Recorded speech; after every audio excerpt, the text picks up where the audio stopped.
Actually, I have to switch internet connections, I think, to the more stable one. Because right now it's on like 5 gigahertz, which tends not to be stable. 5G is the worst one.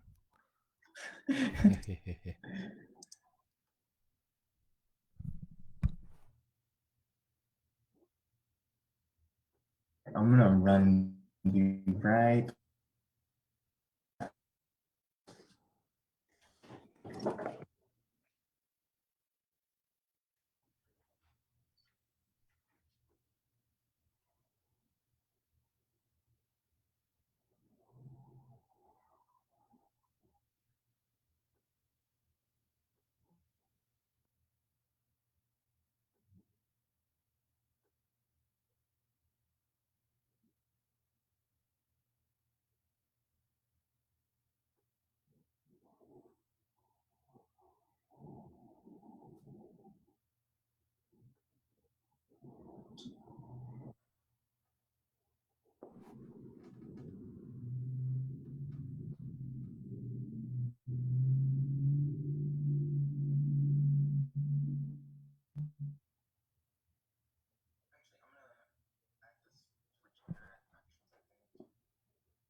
Everything in life is a negotiation.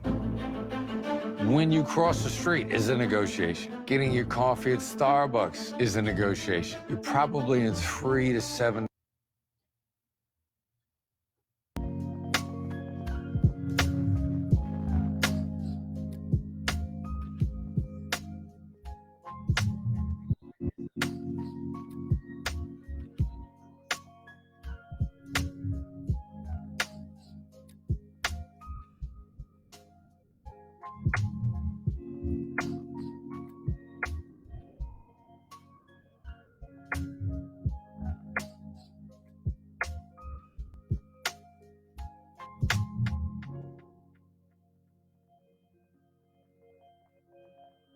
I think the stream is working. Preview hasn't loaded, but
Still there, Txgen?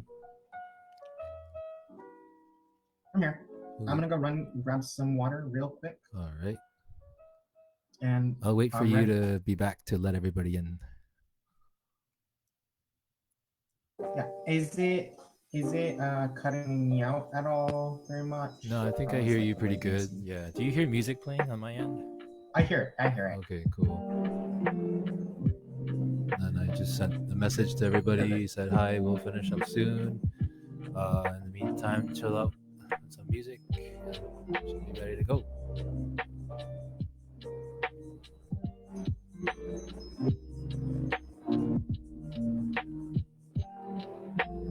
Reza's having some problems logging in, but he should be here soon. Yeah, go get it. Yeah, sure.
Should I let people in?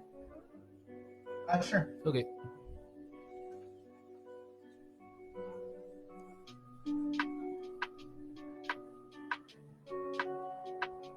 Oh, howdy. Hello, everyone. Hi. Hello. Welcome. Yep.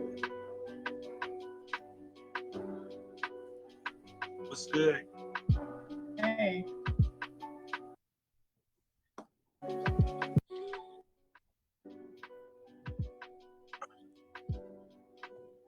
I love how quickly it went from just me and Tim to like I, for some reason, Tim, do we know each other? Because I vaguely remember. Yes. Yes. I went to Cal Arts, and I think. Yes. I remember That should be. Yes. Nice to see you again. Yeah. I remember you were. Well, we hung out a couple times, but once was I'm part of the music school. I did my MFA there, and I remember after Yes. class, you gave this, lecture nobody understood, and then you're like, As hey, always. you're like, hey, let's go outside for a smoke if anyone wants to join me. But I think you were unaware of the fact that you're living in Los Angeles, where everyone just vapes. So we all wanted. I was talking to my friend after, like, oh, we wanted to hear you talk, but then none of us smoke. But there you go. Yeah. I remember. So you know that I think 2 years after that, I actually went there to teach. Yes, that's right. And by the end of my class, I managed to actually get some of my students hooked up on cigarettes. All right. Yes, big accomplishment. That's doing a lot. Yeah. Cigarettes are they're one of a kind. So good It's for you. nice to meet you. Yes, no, Yeah, the moment that I saw your name, I thought that, oh, maybe I have some short memory, but I had an idea that I know you. Yes. Yeah, it's very nice to reconnect in this kind of usual setting. It's only fitting, I guess, for us and the times we live in. Yeah. It's been nice to hang out with Txgen. Txgen's a friend of mine who probably too cool for Cal Arts, but Txgen should never go to no. It's not meant for her. Yeah. She's just fine. Yeah. But this is, I mean, I guess we're all kind of hosting each other, huh? So is everybody here, or are we kind of waiting on a couple? Maybe if people can introduce themselves Yeah. at this point. Be great. I'll turn that music down. I don't know if it's getting in the way. I was wondering. I was like, who jamming? Somebody jamming. It's lo-fi beats of 2000. I know. You I know some of you know you. I this? know You some know? of you already. Let me turn this down quickly here.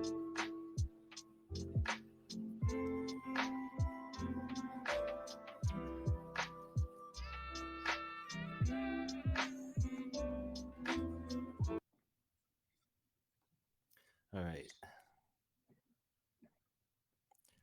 Yeah, who should we start with? Or Txgen, what do you think? Your house, or I guess this is my house? us two can start. Yeah. I guess this is our collective house, right? Kind of, yeah. We were kind of talking about it. I mean, last night, I was like, oh, this is kind of like having people over for dinner, like, except our guests are really cool. And we're kind of co-hosting, yeah, in a way. And sometimes when we have co-hosts, like, one of them's greeting the door and the other one's like busy in the kitchen trying to look busy, and I, I don't know. Am I the one in the kitchen, or you? What do you think, Txgen?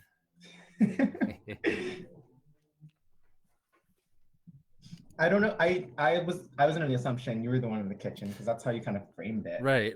But I kind of let everybody in the like door. We both are probably in and out at different times. Oh, that's cool. I'll give like a 10-second intro about myself, and then since I talked so much already, and then I'll kind of pass it on to you, Txgen, and then we can kind of go from there. I don't know what order of boxes, but we'll fight it out. Yeah. So my name is Tim. I'm really glad to meet and see you all. I met Txgen online, which is really interesting. I am an artist living in LA. I went to Cal Arts, as some of you heard, just some bantering with Reza just now, and I finished my MFA 2016. Originally, I'm from a lot of major cities: Hong Kong, Vancouver, Boston, and then most recently here in LA for about 7 years maybe now. And a lot of my work, I'm a trained musician. My background is actually in classical piano. But I think I just, after graduating and dropping out of a lot of different schools, ended up at Cal Arts, and then things just got weirder and weirder. And I met people like Txgen, who's really well read and interested in philosophies, theories, ways of thinking, ways of being, ways of acting, and I think all of you, definitely, I don't have to guess, are definitely doing that and more, and have been doing it a lot longer, even, I bet. But nonetheless, Txgen and I kind of struck up a weird friendship, and we say weird in the best way, in a very endearing way, where we've kind of gotten to know one another and admire one another, I think, and just not only our work, but just who we are as people. Both of us like to host. I think this idea of hosting is very common, and sometimes it looks different, sometimes it looks the same, but we had talked about hosting different kinds of people, and we had an event, I think in the summer, was it, or I don't know, I lost track of time, but we had another similar event that was out in Rancho Cucamonga, and that was super cool. But we're interested in this idea of live stream, and what are the kind of possibilities of that. I talked too much already, so maybe pass it off to Txgen.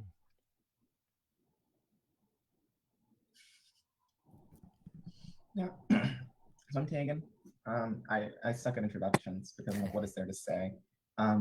I write sometimes, I do art sometimes, I don't do anything sometimes. I play Animal Crossing a lot recently.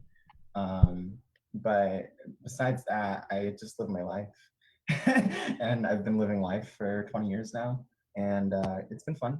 I've been exploring a lot of how we can live life, and at the center of like anything I've done for the past few years now since I've done things. Um, I don't know. I can pass it off. On my screen, Reza is next. If you want to go. Thanks, Txgen. Thanks, Tim. well, I'm just goddamn another philosopher on your block. Nothing else, nothing more. That's it.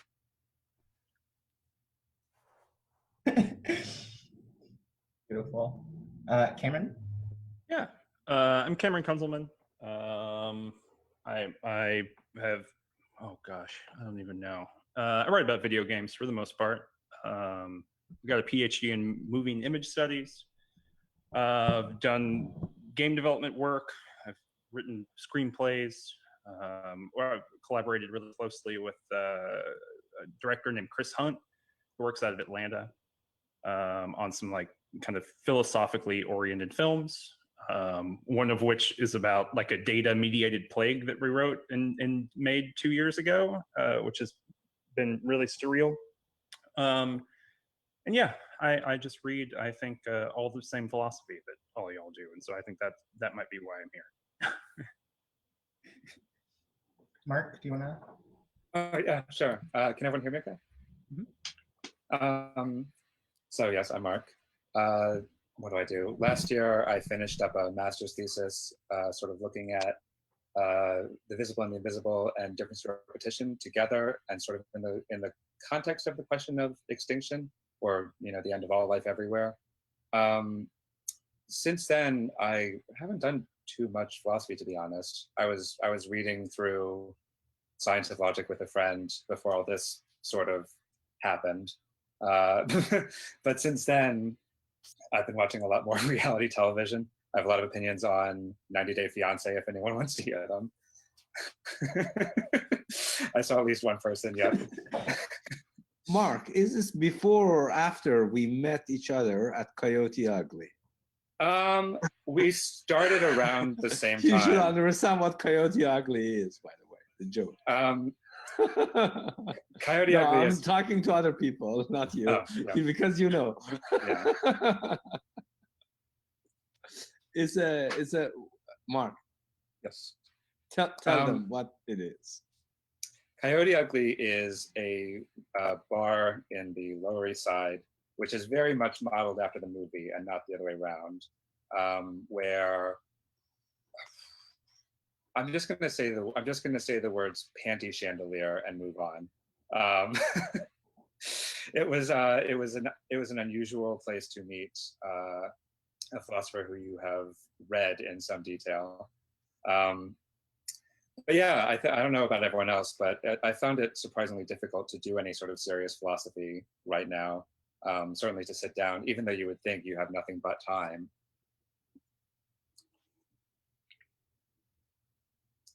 And I guess that's all I have to say. I think Dalia is next on my Brady Bunch squares. Hi, so I'm Dalia. Thank you so much, Txgen, for inviting me. And it's so cool to see you face to face, and everyone else as well. This is super exciting. So in terms of institutional affiliations, which is the stupid part of introductions, I'm a second year PhD student at UC Davis in the English Literature department. However, I mostly do media studies work. I'm a burgeoning media theorist, really interested particularly in phenomenology. And yeah, intro. I think, let's see. Who hasn't? Sorry. Oh, sorry. It's gonna be probably. I'm gonna refer to you as MDL because I like saying that more. It's a lot more fun, honestly. It is. Like y'all can call me Richard or Dick, either one. Friends call me both interchangeably. I live in Atlanta and I work, and in my free time I do a lot of reading and writing. Some philosophy, though I'm admittedly a bit of a neophyte in that area, but really interested in like just economy and sort of readings on that. I write sometimes, and mostly been just doing a lot of work with a friend at Post Cyborg on Twitter on sort of like crisis theory stuff and really looking at like the present economic crisis. And this period's been pretty wild because we've been working on some essays that are all sort of like in fragmentary, like semi-drafted states, and then the crisis starts to break out, and now it's just kind of like a lot of sitting back, keeping track of what's going on. I've been involved here in some like anti-gentrification and anti-displacement activism and organizing for the past few years. I'm a trained musician from school. I studied classical guitar performance and music composition, but haven't done that for a minute now. I graduated, and then like life knocks you on the ass, and then you kind of have to do a bunch of other things to make it. And then I just ended up getting deep in a lot of organizing stuff when I moved to Atlanta from Athens, and that's just kind of been the way of it since I started this new job like several months ago.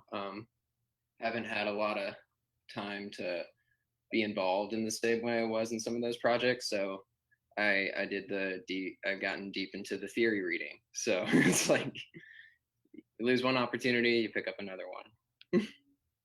But yeah, I'll pass it on to Taylor, another Atlantan. Hey guys, can you hear me Before fine? you to someone else, Go ahead, Txgen. oh yeah, Tim, there is someone waiting in the waiting Yeah, room let me still. let them in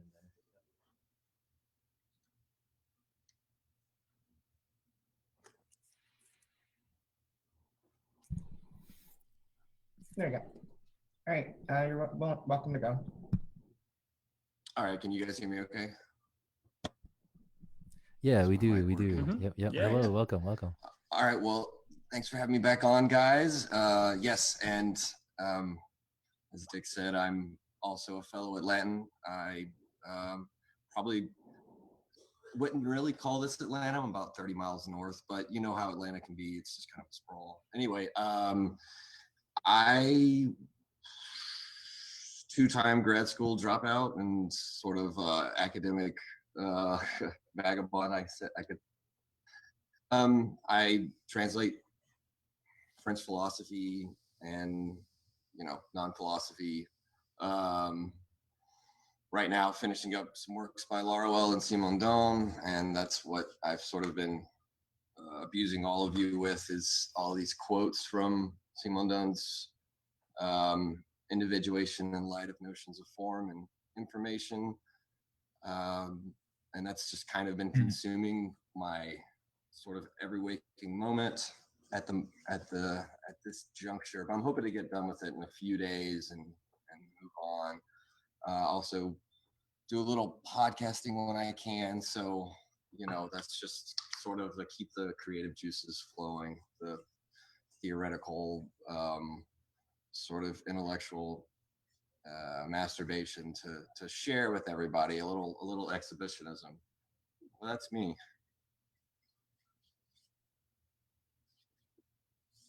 Cool. Also, Tim, can you by any chance send me the the Facebook link? Yeah. For your YouTube or for your stream. Yeah, I'll just send. I'll put it in the chat here. Everybody can see it. Share it. Yeah, sure. Okay. I think did we skip over Valencia? Yeah. Yeah. Honestly, like I don't even know where to start. I guess like in general, I'm a techno DJ / producer, and I kind of like I guess I've always kind of like been within that realm of theory and thinking and whatnot, because like a lot of guys I spent time around, just like very heady thinkers, whether it be like I've always have like a pretty like deep interest in like I guess like guys like Code 9, Cold War Eshun and all that, like have, especially like being from the Midwest and participating in techno, I always had like those tinges of like Afrofuturism and theory and whatnot. So I guess within like the past 2 years, it's just been kind of like synthesizing all of that DJ work into basically just trying to push things forward, because I'm very much not interested in like the current idea of just like, I feel like there needs to be like more critical thinking, because I feel like everybody's just kind of like stuck on this like aesthetic nature of techno. It's just like, no, like this stuff is very futuristic. You gotta kind of connect the dots. But it's like outside of that, I've always just had a interest in like geopolitics, theory, and cultural criticism, whatnot. Just essentially just spending time trying to combine all of that together, you know? It's really cool. Beautiful. Last but not least, I guess, Charlie. How's it going, everyone? Can everyone hear me? Or we're all good? Cool. What's up, Tim? What's up, Txgen? Good to meet you, Taylor and he Valencia. Fans of both you guys on Twitter, and just yeah, Taylor, I've heard you speak before on La Ruelle, who I've not read, admittedly. Anyway, I am yeah, I'm a musician first and foremost, singer, composer, songwriter, arranger, kind of work in and around the worlds of metal, experimental, rock-related stuff, contemporary classical. I write chamber music and stuff like that too. Yeah, just been a big theory head from day one, just as far as like, for me, it's a lot of theory is just goes into my lyrics.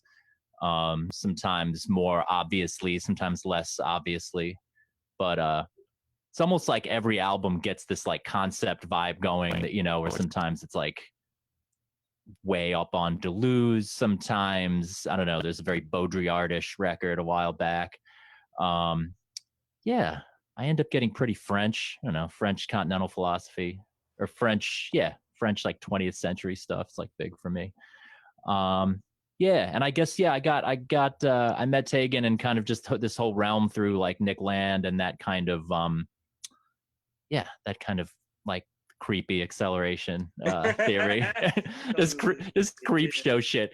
I mean, I'm a metal dude, so, you know, I like it creepy, man. I like it dark, so it's like, you know, I like wading through the unsavory sides of these things, because it just makes me wonder what the fuck my own problem is. And that's deep to me. But yeah, I'm trying to think what else. I don't know. Yeah, I just finished this essay like about my it's sort of about internet ideological brainwashing, and gets into issues of humanism and inhumanism and post-humanism. So yeah, I just finished that up. I'm trying to figure out where that's going to go, if anywhere. So yeah, thanks for having me. What's up, guys?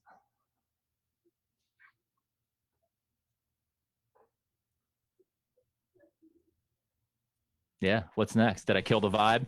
Pretty much, you killed it all. I was just thinking, you know, if it wouldn't harsh the vibe and ruin everybody's ability to speak to one another, I would love to hear some of your metal or talk to you about it at some point. So we'll later. I'm a big metalhead too. Nice, man. Yeah, absolutely. Yeah, we could trade some shit.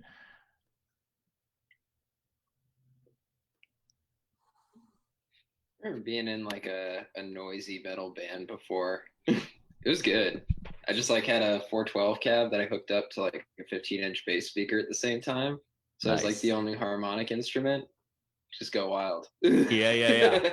Yeah, that's physical. That has like ever interacted with like, especially like darker metal or like drone or doom, at some point you kind of like wade into like very, not necessarily like experimental, but just like super like heady philosophical things. Yeah, there's always like this weird crossover, like experimental music. It's like this black hole, you just like slowly fall down.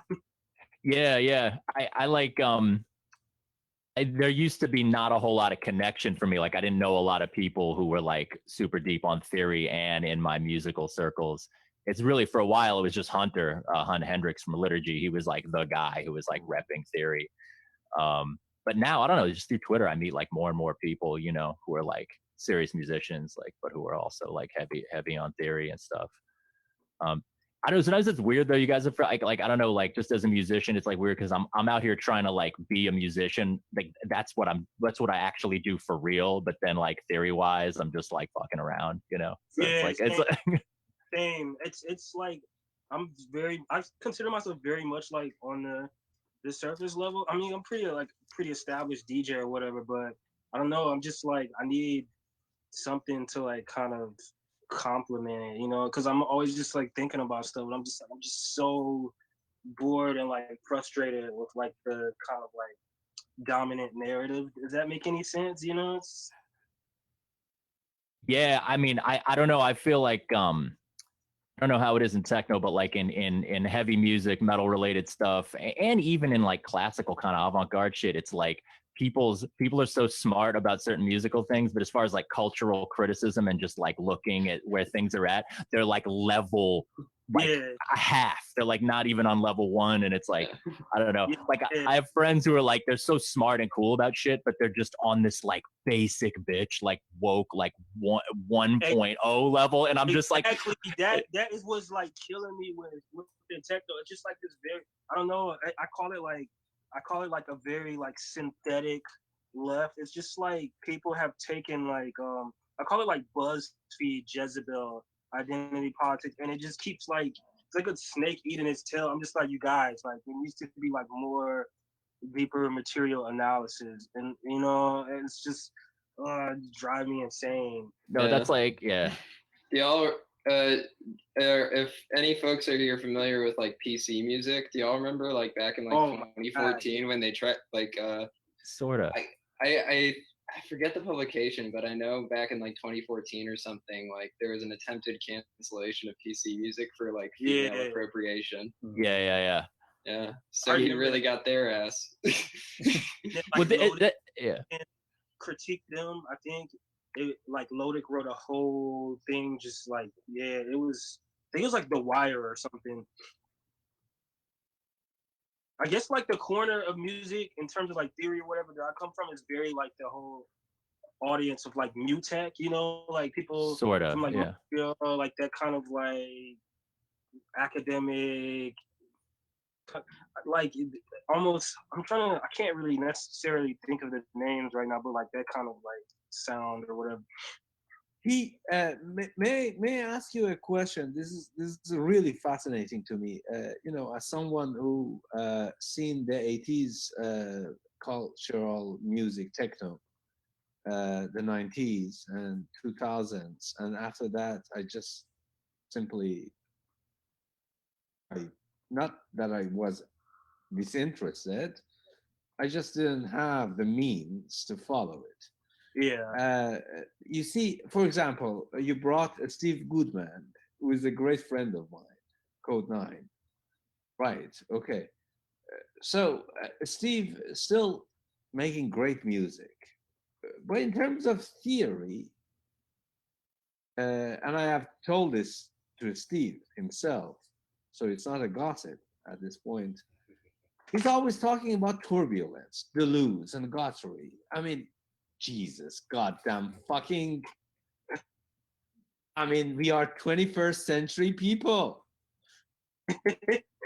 We can talk about something other than turbulence, please.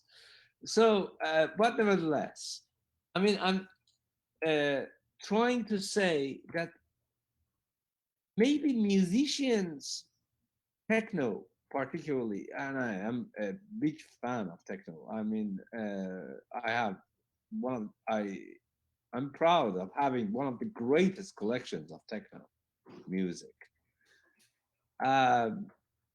Maybe such musicians should not follow theory. Absolutely not. It's funny I actually agree. I mean, cause like I guess in a sense I'm a autodidact or whatever, like self-taught. But like for me, what I do, I kind of like extrapolate those different concepts and how instead of trying to like I guess like buy into that whole orthodoxy of theory, I'm like, how is this like relevant to the present? How can I like take little bits and like completely destroy it and goes against the grain. Because I'm very much within techno. I'm very much like that person that's like the You should keep it. anti-hero. Like, To be honest yeah, with you, any sort of music that follows theory is just boring. not boring. It becomes a goddamn artwork. Yeah, the only person whom I really do like that kind of takes the concepts pretty well is Lee Gamble. It has a very practical approach. Oh well, yeah. Lee Gamble is great. Yes. I know that. But the thing is that I know that Robin Urbanomic, who is a fan of Lee Gamble, and Lee Gamble is also a friend, might watch this. So at the risk of this, I would say that Lee Gamble is not really an originator. I see that. It's like just building on top of that CCRU kind of contingency or whatever. Yeah.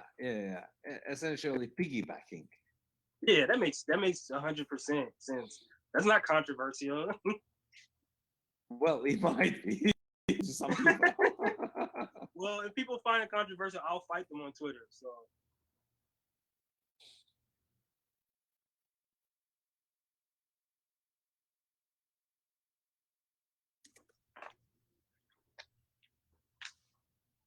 I love talking about music a bunch. And I'm glad that we were just able to jump into things. But one of the things that I wanted to ask to everyone, now that we feel a little more comfortable with each other, is how has the lockdown changed our lives a little bit? I didn't take lockdown very well at all. But maybe some of you did amazing. I don't know. I know someone was talking about, it's how impossible it is to do theory in this time.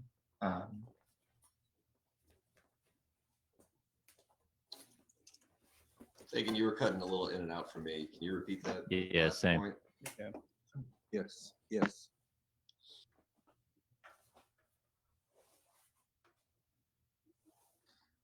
Could you try to Would you repeat be that, able Txgen? to repeat? Let me, I think Txgen yeah, was. sorry, I'm managing like stream stuff.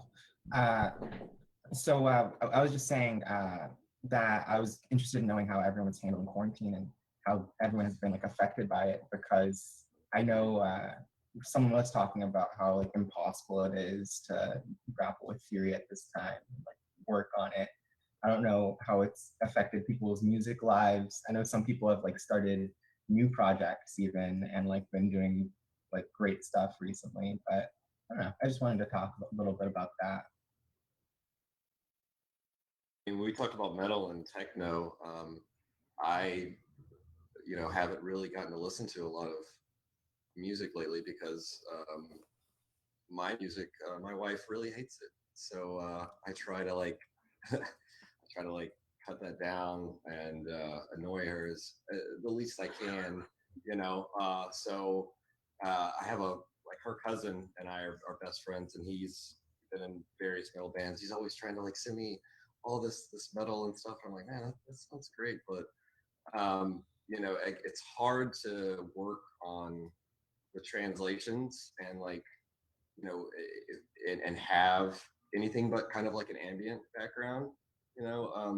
It's funny. I mean, like I can watch movies with my wife all day, and the linguistic content, the language content doesn't like affect me. But if I had like headphones on listening to anything with any vocals, it just sort of contaminates your brain. So your brain's like thinking like of the verse, but also like you're looking at the text in front of you, and so it just kind of becomes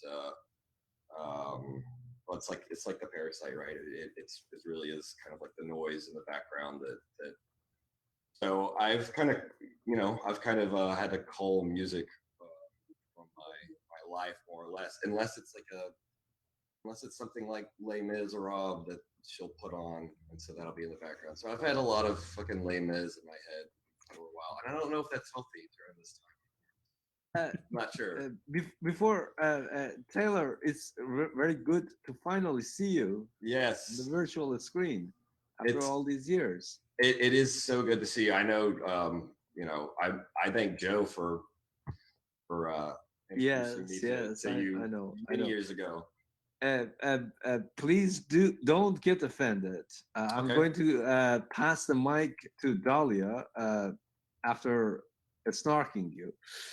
Have you ever considered that the very reason that you can't sell that kind of music is precisely because you are combining it with Laruelle, non-philosophy?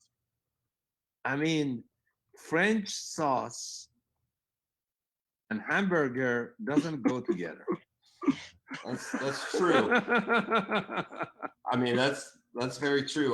What I would say is, I've gotten to take a break from finishing some Laura well. I had to put that aside and put it on pause, and we're doing the Simon Dong, and I do think that his Simon Dong is good. Simon Yes. Dong is good, but you can't sell Laruelle on open market. No, I don't think so. I mean, you know, Capital will always make a market for even the most obscure theorists if there's a publisher willing to do so. But you're right, there is something, you know, there's maybe something not so sexy about Laruelle. No, it is a good philosopher, but you should understand that, you see, and he's a very gentle person. I mean, I have met him, is top fucking notch. But the thing His wife is too. that, yes, his wife is a different story altogether. Oh yeah, I think Antoine Chemit is fundamentally a better philosopher.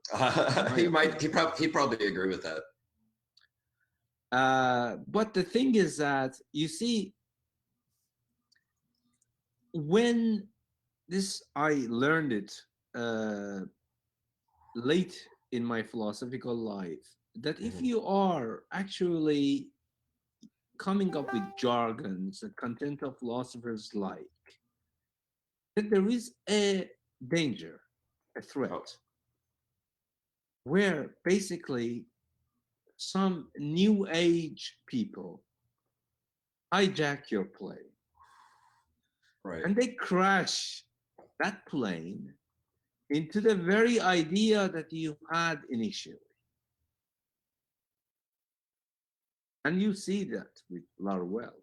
I mean, some new age Catholics. So Catholicism has become the new cool now. I mean, Yeah, God they're damn. all over Twitter, like the trad cast from like Reddit. Oh my God. Actually, like, the architecture ones, they're so annoying. I'm just like, what are you guys doing? I'm like, it's still, it's just like masturbating to like old buildings. Any sort of thing, onanism to the old building or the old religions is forbidden now. Any person who practices such things should be sent to the moon gulags. Like reject modernity and post some like old church from like the freaking I don't know, the Crusades or something. Oh my, no, but you should understand this. People are real. It's not as if they are virtual. They are real. I have seen them, and they are propagating. But it just seems like anything that's not part of like normie liberal neoliberal shit, it's every hole in that is just getting filled in like spackled. You know what I mean? Whether it's Catholicism, like the everything. cracks of neoliberalism gives rise to new diseases. Yeah. And it could be the trad cath thing. It could be straight up fascism. It could be sort of post woke left vibes. I don't know. There's a lot in all the tracks that I like. You know what I mean? Because of like neoliberal capitalism, it just constantly tries to make this very staunch individualist. You can kind of see it with like self-care with like, you know, taking care of your skin or whatever. So I guess like as reaction, they're kind of attaching to themselves to any semblance of like a collective, whether it be like the trad Catholic or whatever. And I feel like maybe in some ways,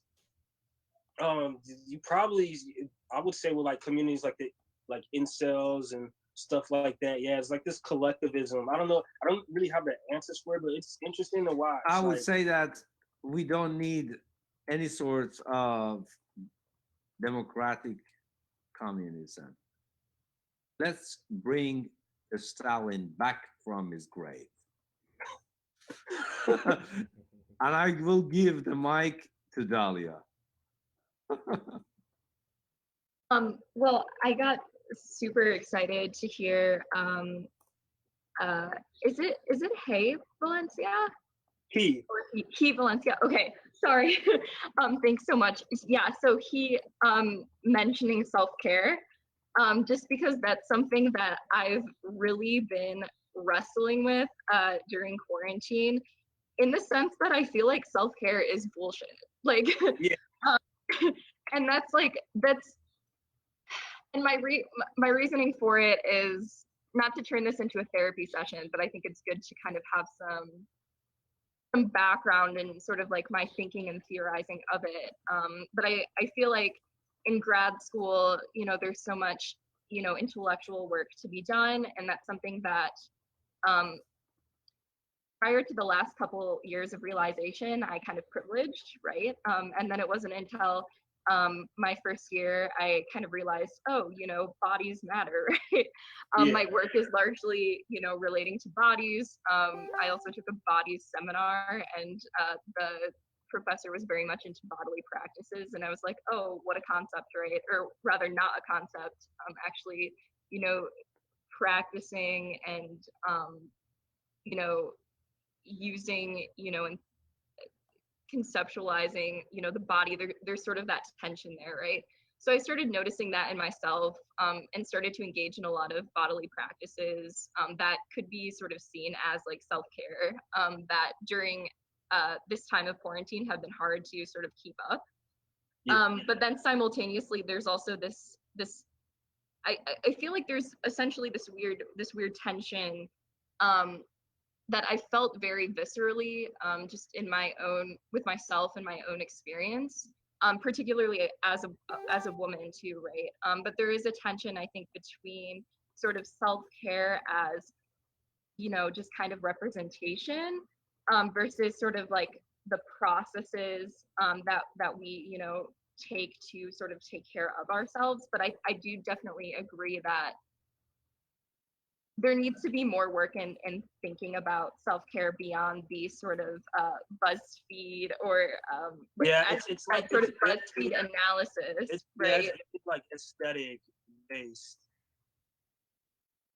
Yeah, definitely.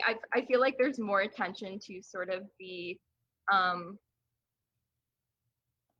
neoliberal individualism of self-care, like taking care of oneself, but for whom and for what purpose exactly. And it's largely, I think, rooted in sort of representation and identity. Like I even think of, in terms of even conceptualizing self-care, right? And what we think about when we think of self-care, initially sort of the mental image or signifier I get in my head is sort of an individual with like a face mask on, right? And I think, I think there needs to be more work done in that. That's something that I'm kind of engaging in my own work, too. So I was just excited to hear you sort of bring that up. But I definitely think it ties into kind of the quarantine kind of situation as well. It's hard. Interesting. Yeah, it's funny. It's interesting to see it.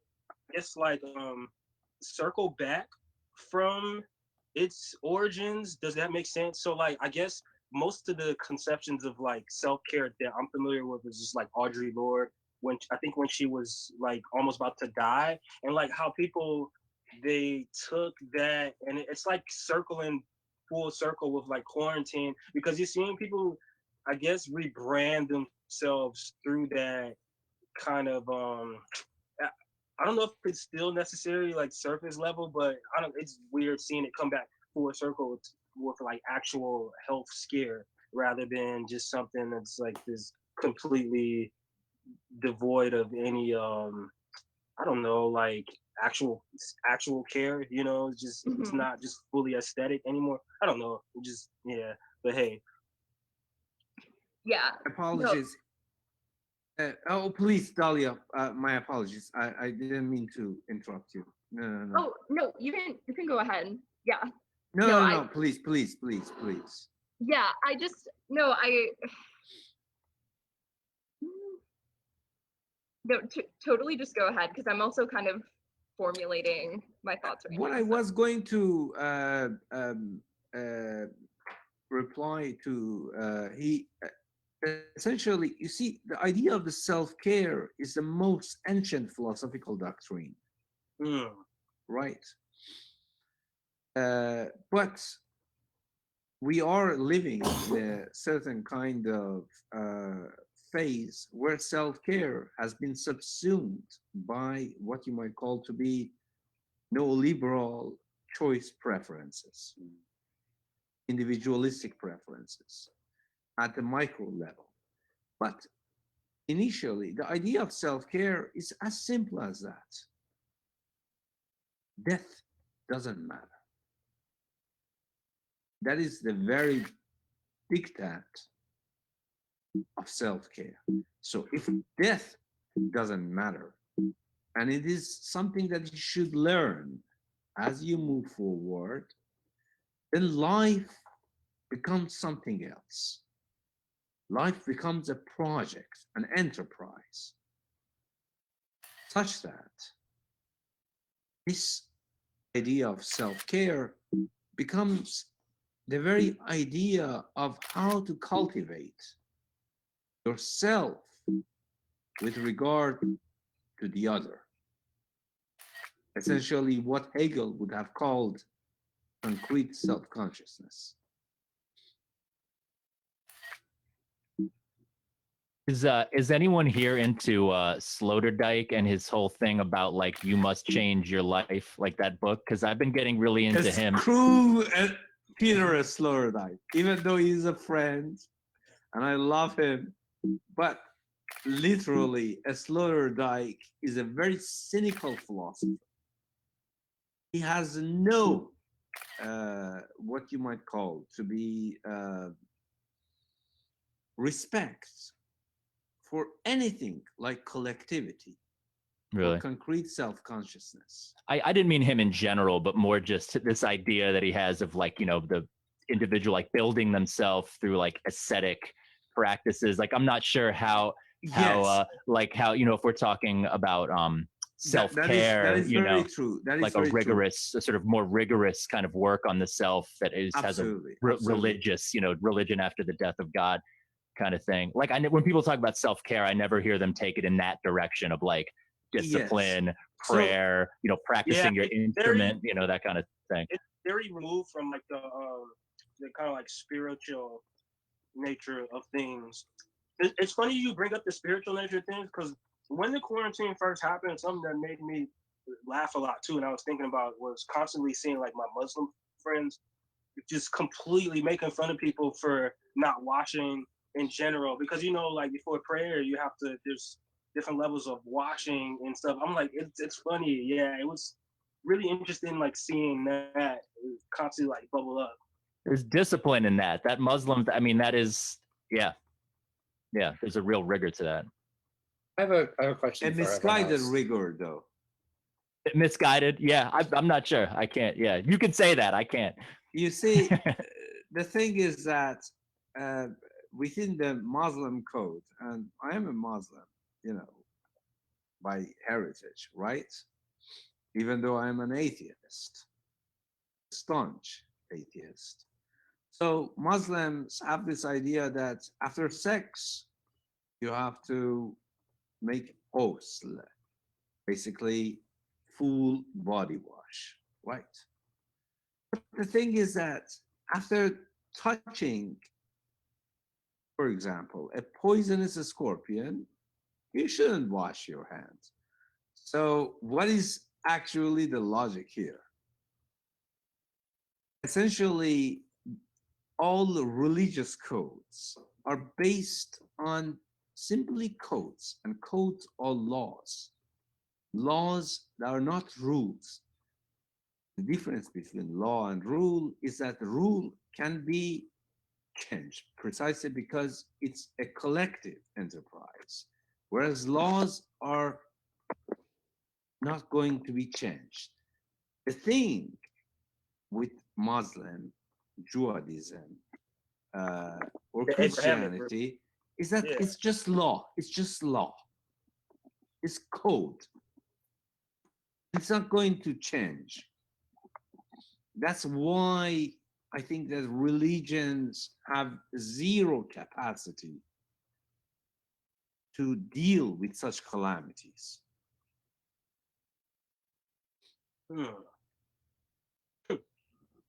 Mark, I think you were going to jump in. Oh, it was more of like a tangent off Dalia's point, but I just wanted to ask, since everyone's here in different parts of the country, in New York, like when you ride the subway, the impression that you get from the ads is that basically everything that you can sort of put into or onto your body can be customized for you and subscribed to. So like skincare products, your dietary plans, your pet litter, even shampoo. You can get customized shampoo that instead of like its own label has your name on it, so that you know that it's your shampoo. So I feel like here in New York, the neoliberal sort of self-care economy has completely ensconced the individual. Like there is nothing that you can consume that you can't have customized and delivered to your door. And I guess I was just wondering, like, has everyone else been experiencing that? Like, has that spread to the whole country, or is that just inside this weird capitalist bubble that I live inside? I definitely see it on like Instagram ads. When I was in New York like a week before the official quarantine, whatever, and I was seeing like different ads, even for like dating. It was like I was seeing like OkCupid ads. It's like very like oddly specific. I'm like only in New York I would see like people mentioning like polycules and stuff. I'm like, what? I'm like, this is real. This proliferation of cringe.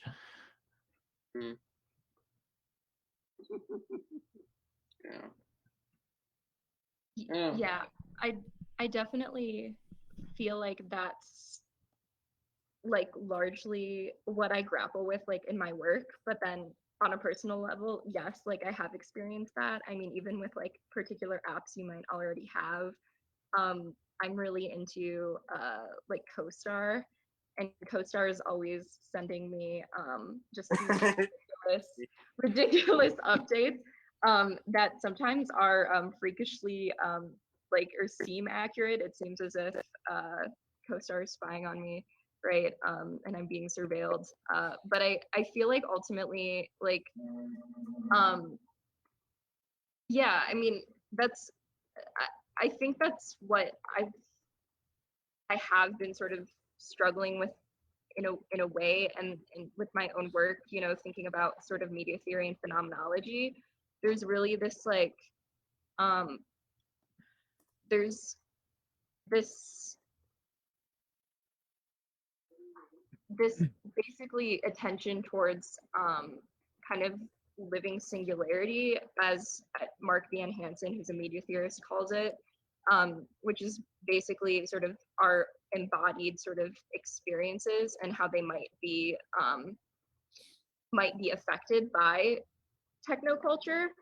And so I feel like there is sort of this like tension between sort of the language and semiotics and sort of these like constant you know, interferences and sort of needs to kind of capture our kind of like embodied experience, right?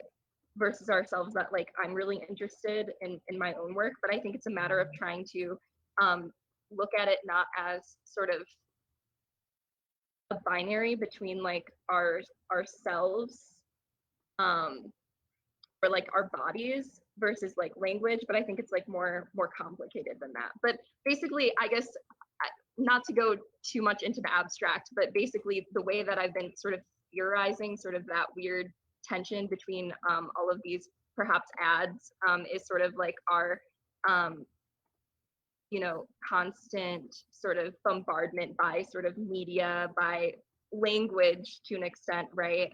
That is kind of influencing our bodily practices and our experiences in sometimes particularly bad ways, sometimes particularly creepy ways, but yeah, I've been feeling that way too, for sure. Doesn't it feel a bit invasive in a sense? Oh yeah, I definitely think so. Because it's like, I guess things that you would normally consider kind of private, it's just like now we're performing this for an audience. It's just like, hey, I don't know, like I take a shower every day. Now I have to like perform certain aspects of that just to kind of like prove my cultural legitimacy. You know, it's weird. I'm like, this is like, yeah. Okay, before we give the mic to our great host, We're still here. I have a question for all of you. So it came down to this very question, the idea of living. Okay, but is the idea of living really naked? No, it has never been naked. It has never been bare. The idea of living always comes with crafts, with technique, with abstraction. There is no such a thing as living without abstraction and technique. Any sort of idea of living that tries to pit the idea of life against technique is pure fascism. Look at Heidegger. Look at Gentile. Look at the doctrine of fascism. Yeah. You mean like a kind of vitalism that's just so trying to be so not abstract that it's fascist? Is that that kind of full-fledged vitalism? Yes, but it there are reminds also different strains. Yes, yes. It reminds me of this kind of like, it's like it's very much a part of culture, so much that we casually talk about it, and that is I feel like maybe this is an aspect of fascism, but I mean we literally say it every day, and that is whenever we speak about like German culture, we always say we always use the terms efficient, and you can see that with like advertisements, whether it be like German automobiles, German tech. Like I've even seen like German firearms. They always use like efficient, like very. I don't know, like, there is kind of like this weird undercurrent, you know. There is actually, I don't know. I'm not a Fisher person, but I know quite a great deal of information about fishers, fishermen, anglers. You see, and there are the same vocabularies that they use. I mean, it's the vocabulary of fascism. So let our great host talk.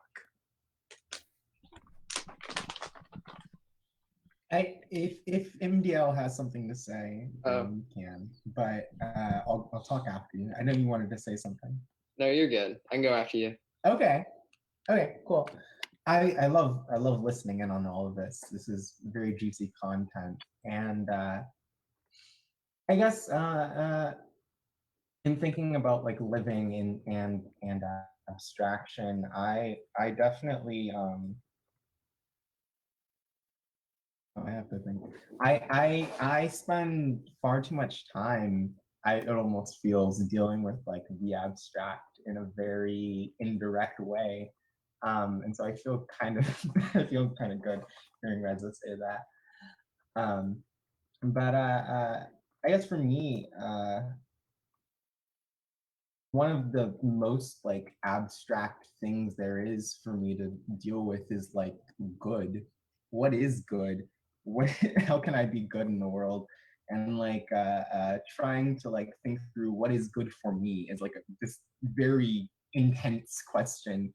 And it is kind of interesting that like in thinking about these ads, like I get them all the time for like vitamins. I don't know how it knows that I have a vitamin D deficiency, but like I constantly, That's creepy that it's yeah, creepy. I get like specialized vitamin ads, and then I get shampoos that like you fill out a questionnaire, and then it tells like it sends you a specialized shampoo. Okay. But like the idea is that they know what is good for me, right? And I'm supposed to just like let go of all of my anxieties about like goodness and just hand over my money. And I think that like, I don't know, it's hard for me to even say why it is not good or why what they're doing wouldn't be good for me, right? Because that on its own deals with far too many abstractions. Like how do I even know what is good for me, right? Does anyone know what's good for them? Well, I'm kind the of, point, yeah. isn't it the whole point? The very idea of the good is a collective idea.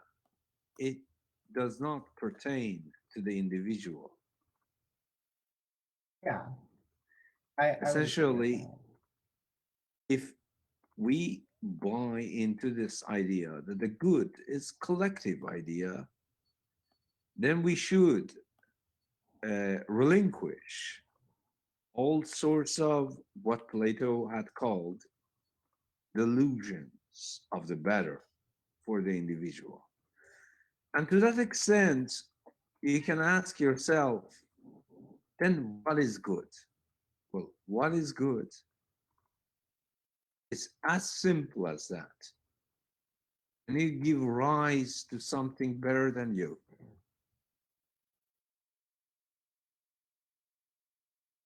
Akatosic test, the ultimate test of intelligence. Can you give rise to something better than you?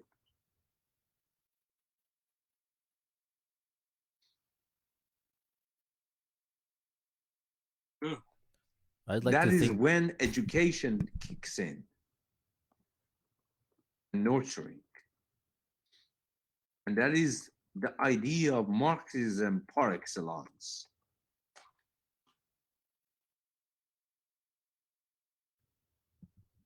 If we don't take what comes after us seriously, then we are doomed.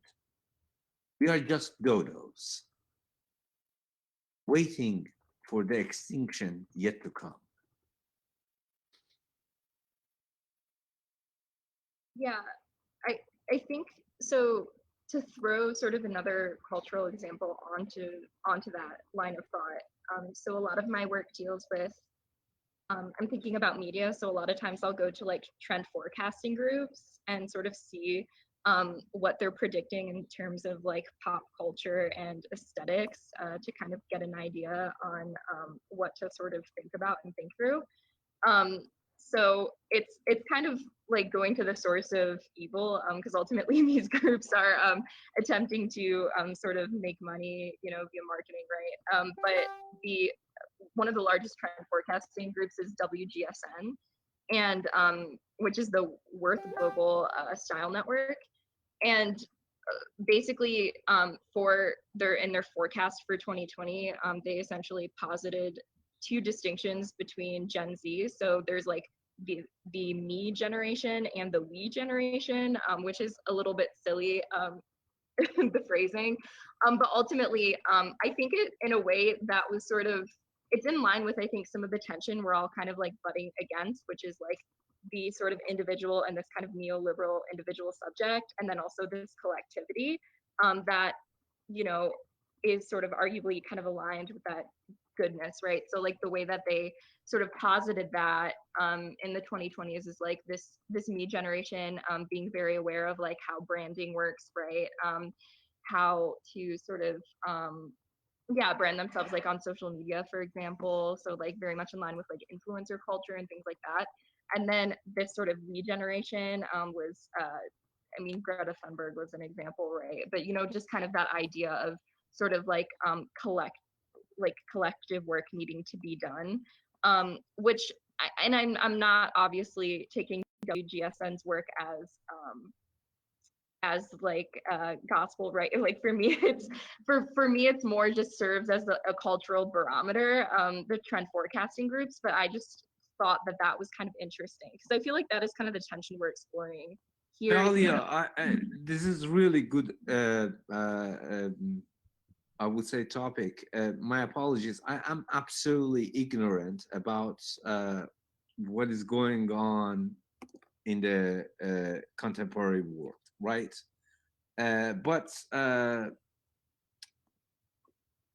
do you, with regard to that, what you just said, that it's not either the pure neoliberal individual, and it's not either the pure communist.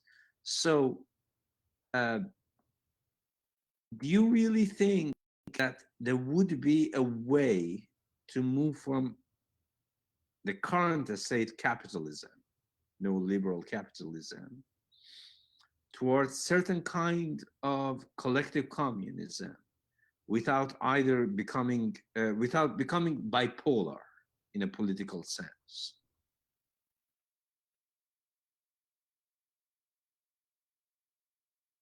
Yeah, I'm not really sure. I'm kind of attempting to kind of think through that sort of ostensible like dichotomy, right? Because I'm not even sure if it really is a dichotomy, right? That's being presented there. And I'm not sure if sort of the subject would become, bipolar. I would be curious to hear kind of what you mean by that, perhaps, but well, yeah. I mean, we can look at, Taylor actually might have a lot to say about this, as a Laruelian communist, so to speak, in the sense that, you see, as living, experiencing agents, we are always fluctuating between personal preferences, which can be plugged into neoliberalist machine, a la decision theory, rational decision theory, or we can do something for contribute to something such that we become part of the collective, a la what you might call to be teach Marxist idea communism. I think that these are both pathological. But let Taylor take it further. I mean, when you were bringing this up, I wasn't really thinking Laruelle, honestly, and I mean, I was definitely thinking more of Simondon and this notion of the trans individual, right? I mean, we've been talking about spirituality, and it's precisely on that level of the collective that Simondon will define. He'll more or less equate spirituality and trans individuality, obviously without the sort of intermediary of any sort of sanctioned religion. And this notion of care is involved too, because he will define in his work, he will redefine anxiety outside of a psychoanalytic or psychological context, and he wants to define it by way of his own theory of individuation, whereby he's saying that the individual as a subject experiences anxiety when it tries to solve these problems that can only be solved through the collective. So it's precisely by sort of trying to go around the collective's back, or just do without the collective. Literally. Speaking of like collective, like something I keep coming. This is kind of like an abstract point, but like I keep coming back to this with just like reading Twitter and stuff. I always feel like one of the major failures of just like all of that like neoliberal culture is the assumption that the identity of who's ever enacting God knows what matters more than like the people that it'll affect. It's like it's weird. So we've gotten to this point where like because people are so obsessed with that sort of individuality, they're like projecting God knows what Game of Thrones characters onto like politicians, and it's just like Do you what know? is Do going you know on? why this is the case? Do you know why this is the case? Like when identity, like the most whimsical identity of a person trumps the idea of the collective. Well, basically, it comes down to this fact that okay, like me, okay, I'm an Iranian. I mean, my skin doesn't look white, right? So the majority of Iranians identify themselves as non-Caucasians, but they are actually Caucasians, unfortunately. that's the whole point. So, so when it comes to these kinds of game, essentially, it is already lost. Essentially, we are trying to make a point by way of certain kinds of core codes. Who has basically the throne, as your example, the Game of Thrones? Well, I would say that, I don't know, maybe Tim, you are going to have the code at the end of the day. I might. But are you going to have a code? No, I'm not going to. Are you going to mobilize it for the collective? I had a No, quick. Absolutely not. Oh, okay. Sorry. You will be shot at the highway by the cultural cops because they don't want you. It's true. It kind of reminds me of this quote. Forgive me if I mispronounced his name. Quote. I had it saved in my phone. He said that we must not exclude identity if people find their pleasure through this identity, but we must not think of this identity as an ethical, universal rule. Because I think people kind of like, it's safe. Like you feel comfort within that essentialism, you know. And I think that's what's kind of like absolutely lived experience is only the first step toward a ladder which takes toward actual universal commonwealth. Anything else is just a delusion of human being. Is there any connection between this? I don't know if this is off topic or not, but I think it's in Deleuze or maybe a little bit in Fred Moten. I can't remember who I was reading, but this thing. I love yeah, I've been getting. He's like my new cat now. I'm obsessed. Well, Fred is too poetic. Come on. Fair enough. Fair enough. But this idea that there's a difference between individuation and subjectification, like that there's this. I think like Deleuze maybe has this vibe about how there's like a layer where individuation takes place, but where subjectivity is not formed yet. Am I like just ringing any bells to anybody? Or of course.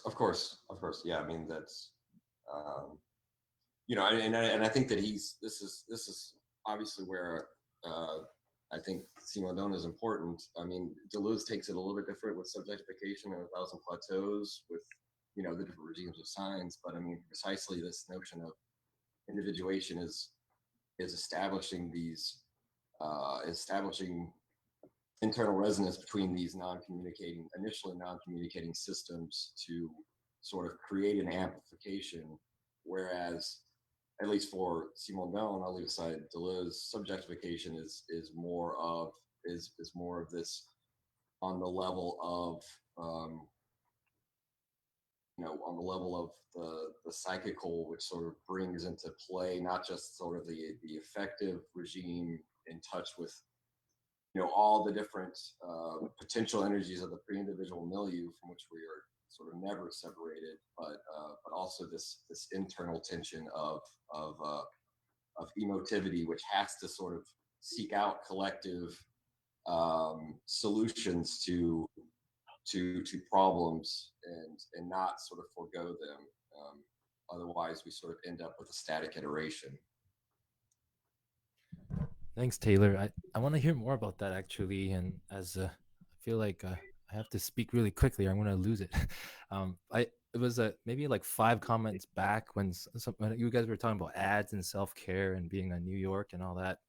And I wanted to ask everybody, and this might still be on the same tangent or stream or whatever, but like with the obvious, with the corona, now hitting, that is now king, is the crown, right? Or it's the stupid organism that Zizek likes to call, which, has ruined our lives and taken control and all that, blah, blah, blah.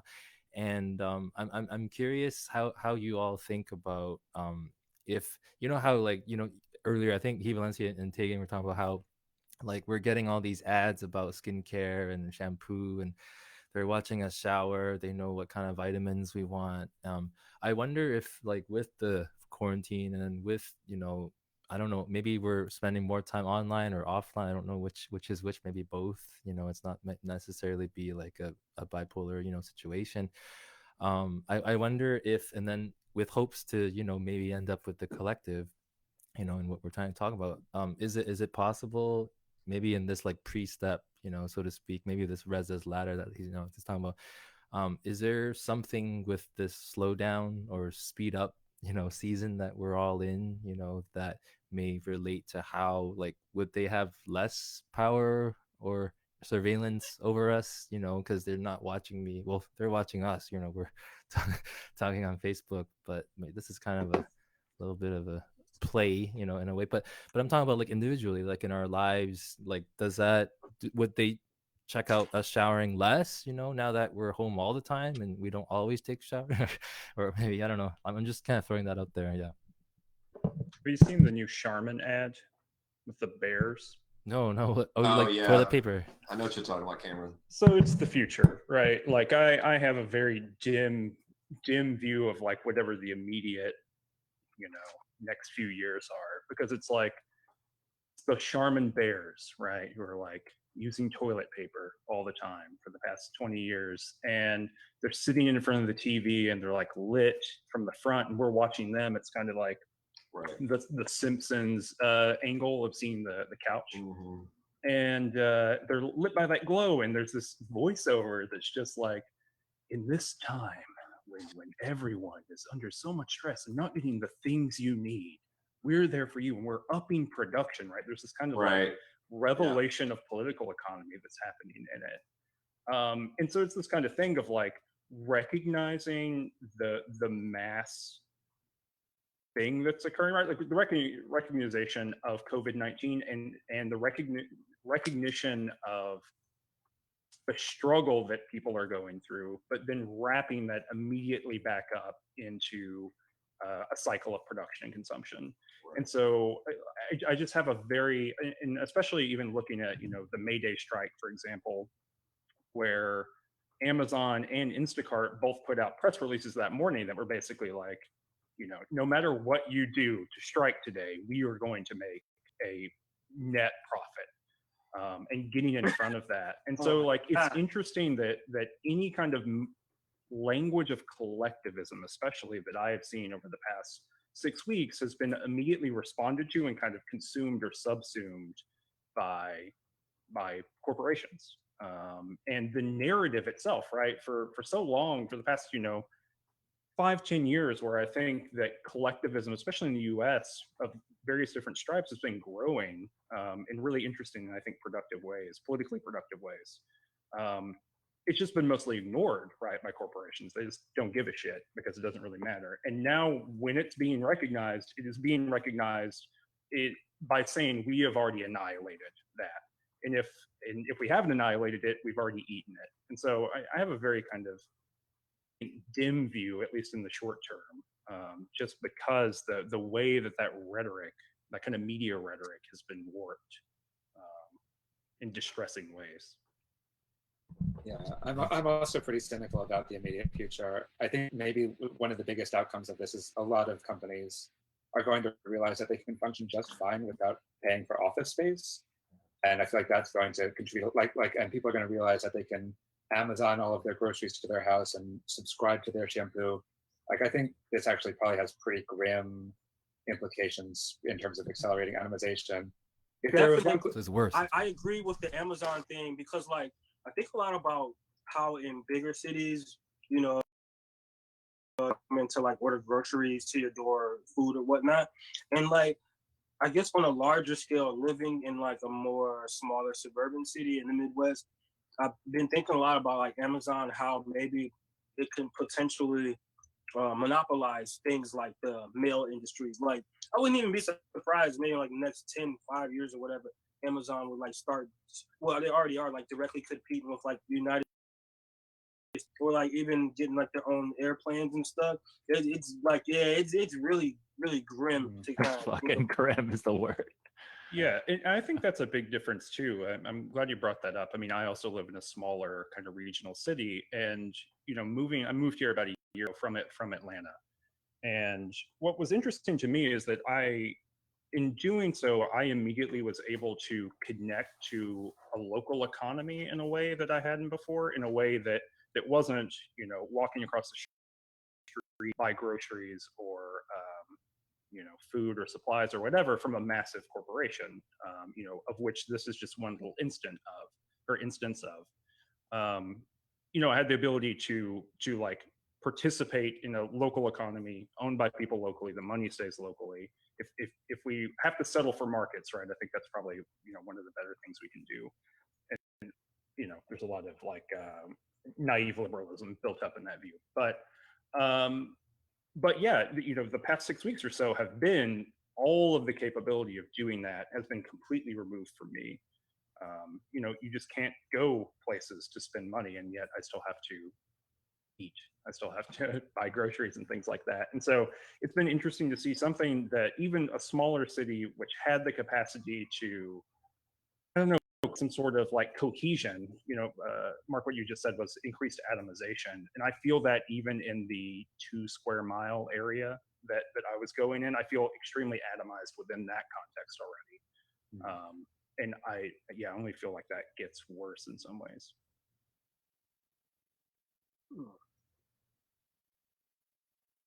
If you're looking for a silver lining, I think the one thing I have seen is that a lot of people are really appreciating the sort of the irreducibility of collective social situations. Mm-hmm.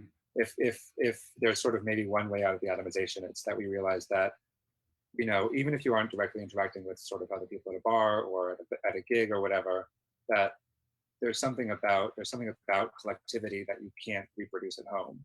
That it's just not the same drinking at home, although I'm sure we are all trying our best, or maybe just me. No, it is not just you.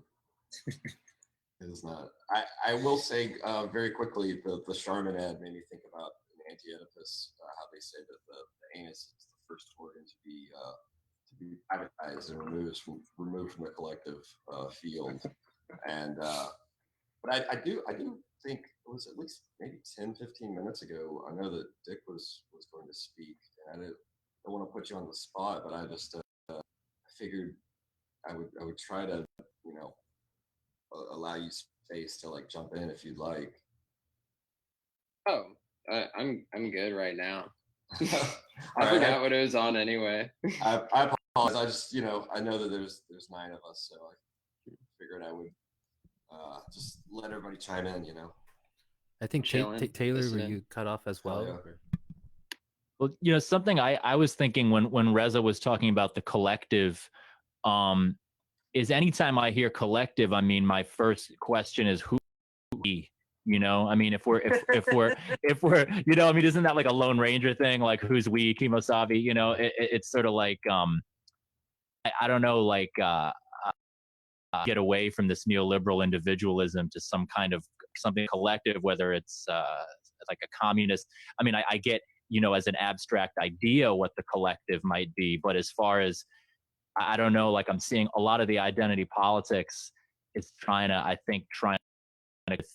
well, the identity politics thing is weird because it's like coming up with we's, but supposedly it's a service of some greater like universal human race thing.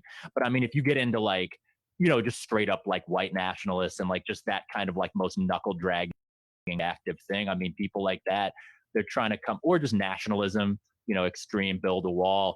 It's like just trying to figure out this like the easiest, crudest version of we, so that you can just get on with some idea of collectivism, even if boneheaded. So I don't know, People in a sense, I think for me, living in Indiana and like, I guess like being around those types, it's like they're so desperate for this form of collectivism that they like on an emotional level, that's like the easiest thing to attach themselves to, because I guess in a sense they feel like so disenfranchised from just being a part of program in terms of like an electoral level. I guess you can kind of see how like specifically in America, how like Democrats, they've largely just abandoned that kind of collectivism, where because you see like politicians, they're like, I never in a million years would I thought I would see politicians adopting the language of like Kimberly Crenshaw or whatever. It's just like taking these concepts and like them or like repurposing them through this kind of like weird capital. Kimberly Crenshaw, I don't know what's her deal. She coined the term is, I believe, intersectionalism. Oh, that's her. Okay. Yeah, it's so strange, super strange. I mean, it's all kind of like I usually view this all through like of the kind of character of the present crisis, like a long crisis in the reproduction of normal capitalist social relations. Yeah. When we talk about like social relations, we're talking about like the specific sort of like relations that allow for the reproduction of capital. And I take a stance here where that insofar as there can be a determinant factor in the last sentence, it is typically like the economic that takes a sort of like determining factor in the reproduction of society.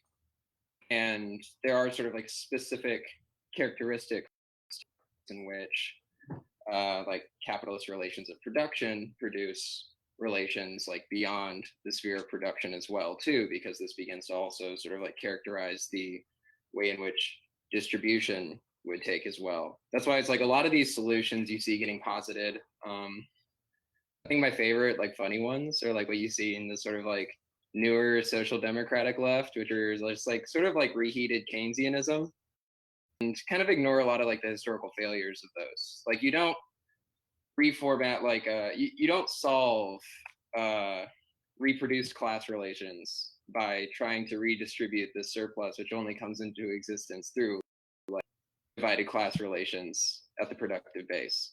It's impossible to solve unless there is some sort of like transformative conquest of the base of production that fundamentally also transforms the totality of relations on a social level.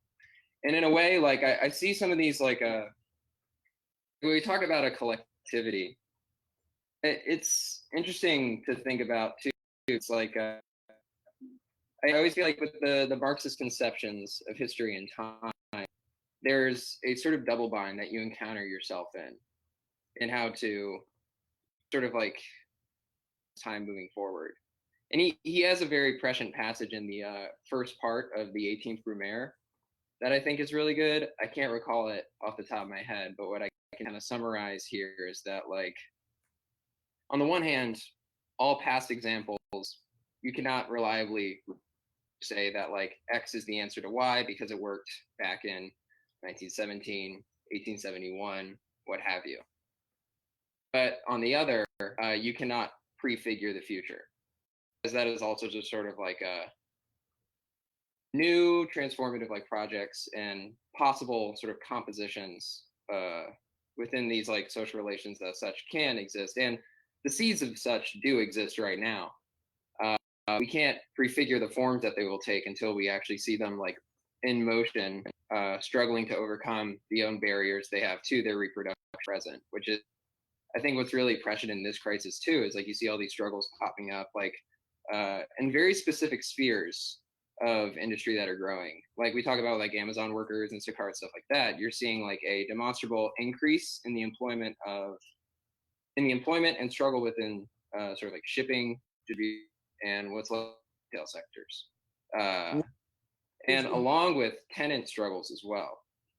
It's funny you bring up I guess people trying to predict or like prefigure these things, and since we're still on that kind of like topic of Amazon and tech and whatnot, I just can't stop thinking about the newest season of Westworld.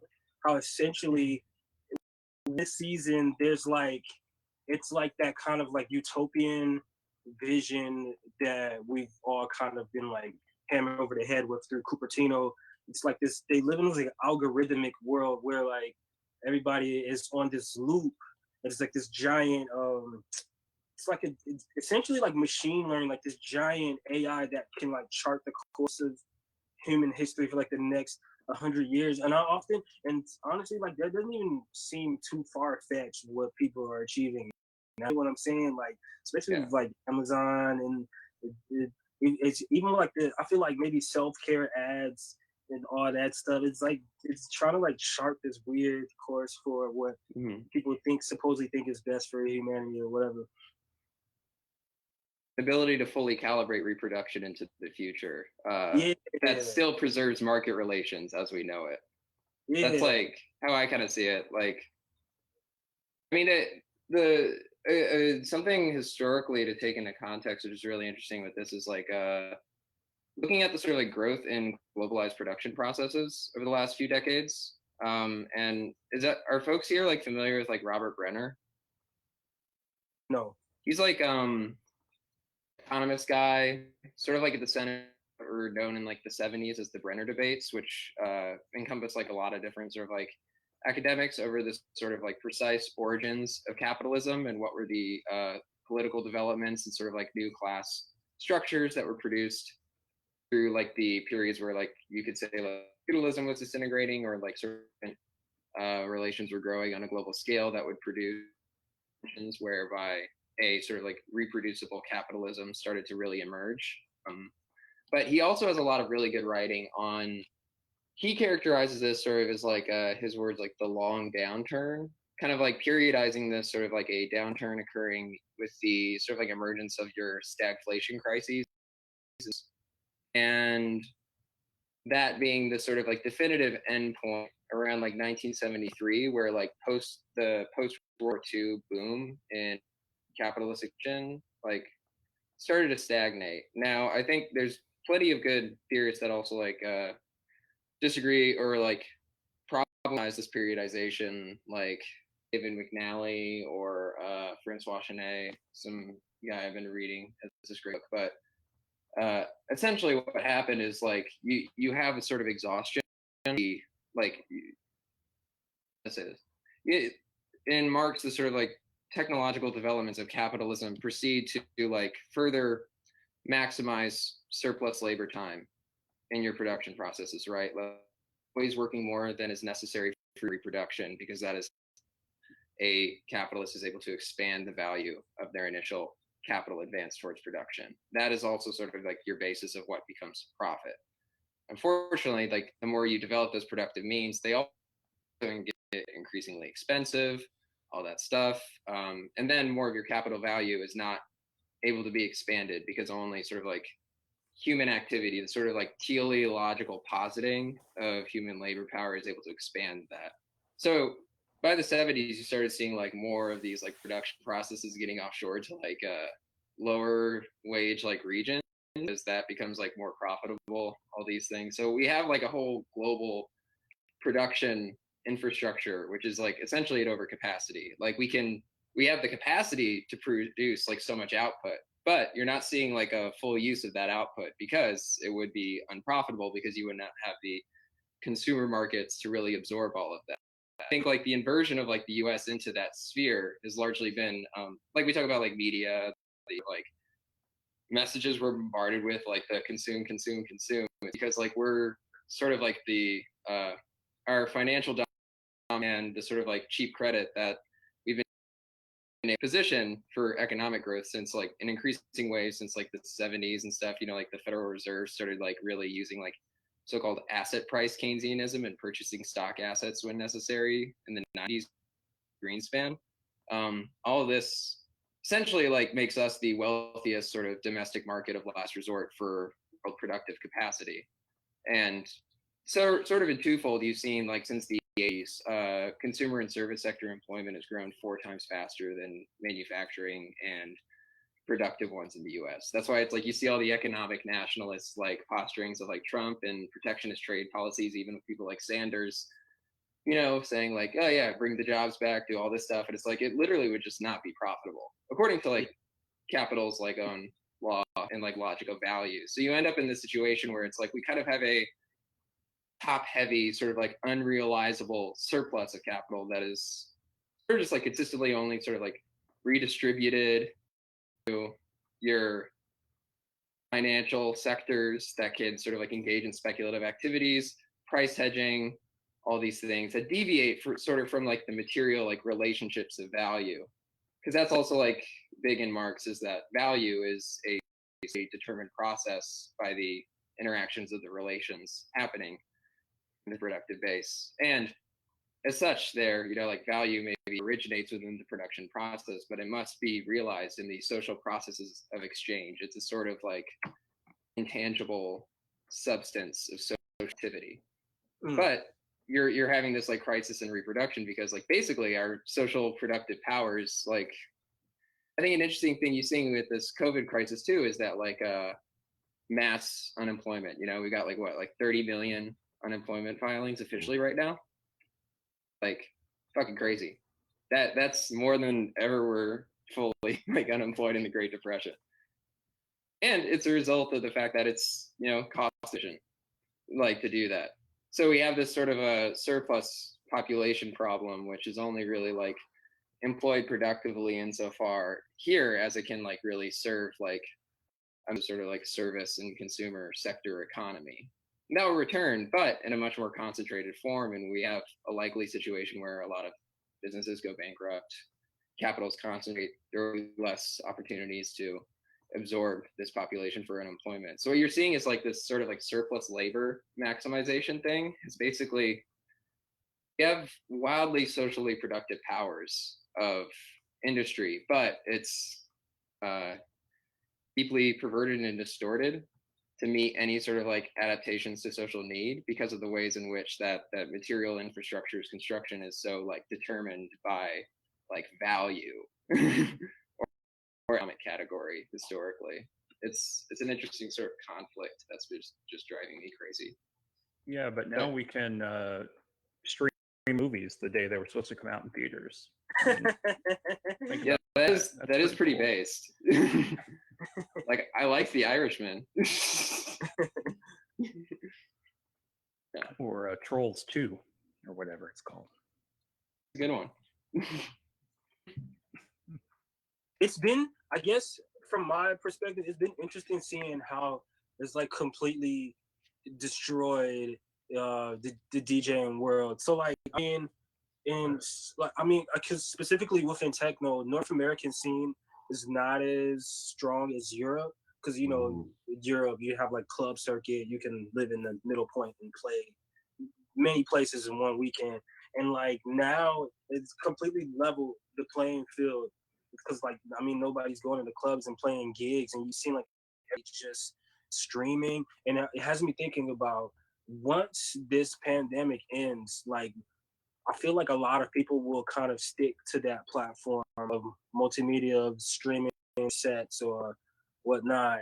I don't know how to explain it. It's I weird. hope not. That's depressing to me, honestly. Yeah, man. I honestly, live for more, live, man. I don't you know? want to like see another DJ stream. I don't even like playing the streams. I've been playing a whole. Just it's too much to keep up with. Yeah. Yeah. It has me thinking about maybe some like weird ghosting shit or whatever, where like people don't go to the club, rather you get like bidding on specific DJ streams to like listen to certain class DJs or something. Like, I don't know, everything just transforming into the digital streaming format. The playing level right now, it's weird. Yeah, I was gonna say, there was some joke, or it wasn't very popular meme, but it was like the 5 player of 2019 was the video I was playing when you guys came to lo-fi hip hop, and it's just a 2-second video loop, the anime, student, whatever, like studying, but I don't know. That was my joke of the. No, yeah, my girlfriend. So I like very familiar with some of the little beats in there. I hear it, and I'm just like, there it is. I'm about to take all my shit off Spotify. I'm pretty sure I'm doing that. I can't. It's like I just want to retreat.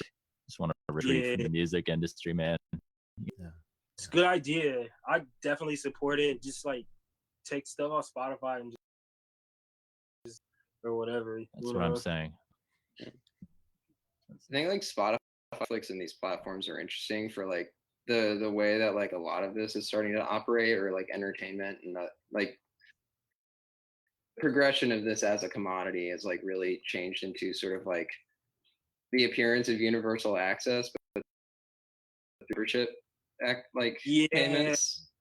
I've seen DJ streams. I'm like, so you're literally paying to get in a digital club. Yeah. Just I'm like, this is weird, man. It's more like a rent thing. No, it is. It's like you're renting your music, which is like, again, like it's sort of about like these ways in which sort of like or I've been thinking about it as like these like crises, normal commodity production, or sort of like capital as an actual like sort of function and process that is reproducible, or like increasingly shifting over into sort of like capital as like property, and like very explicitly through like ways to appropriate sort of like previously existing sort of like commodity values and like a sort of like fixed proprietary form that can sort of like extract like a social surplus through like wage extraction. It's like same thing with like gig economy stuff. They're just like skilled labor rents. It's just like pulling off from like people's wages. They're not actually very profitable, like because they're not like reproducing and expanding. Like it's just sucking it up.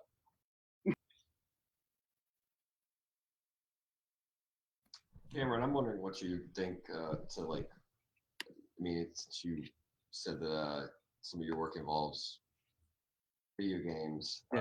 Just linking this with the rise of Twitch and Mixer and like quote unquote e-athletes or whatever. I mean, they're particularly have a there's there with streaming music, but also streaming like live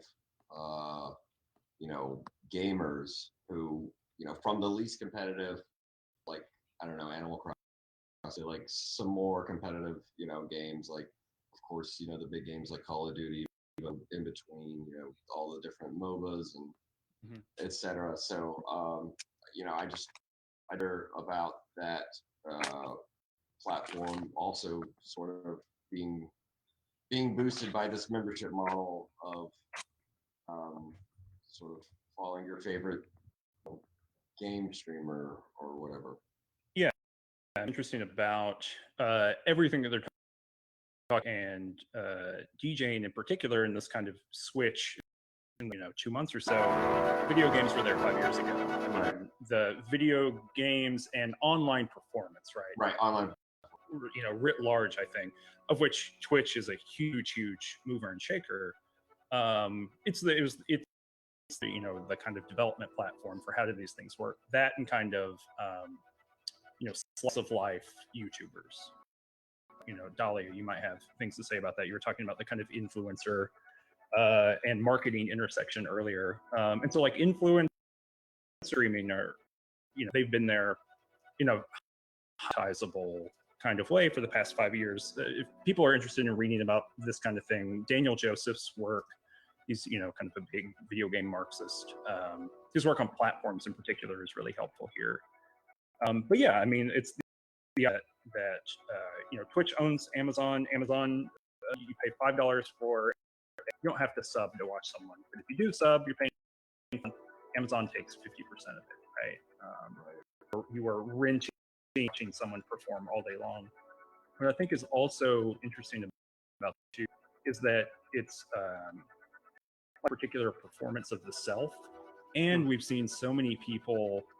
You know, I'm really enmeshed in the video game world, right? And so, people who were before COVID-19, a lot of people are streaming their gameplay just to have a sense of community.